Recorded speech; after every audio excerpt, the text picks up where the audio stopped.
وفدي ودري وزيرka wasaaradda warfaafinta Soomaaliland Salabaan Yuusuf Cali Koore oo hogaaminaya xildhibaan Hanad Xaashi Axmed iyo Mujaahid Fahansiya ayaa gaaray dooxooyinka Gambadho ku habsaday ayaa aad u tiro badan waxaana goobta ayaa ka kicinay ciidamada Soomaaliland iyo dadka deegaankaasi waxaana wararka ka warbixiyay Taliye Maxamuud Booro oo ciidamada goobtaasi ku sugnaa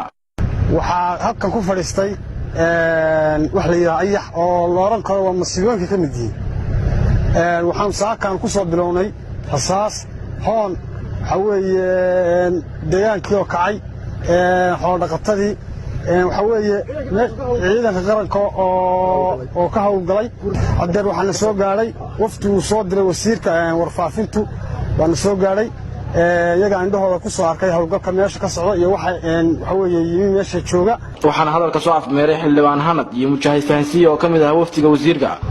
halkan ku habsaday ayax koronkorra waxa la oran karaa waa masiibo qaran waa wax ka tan weyn deegaanka oo dhan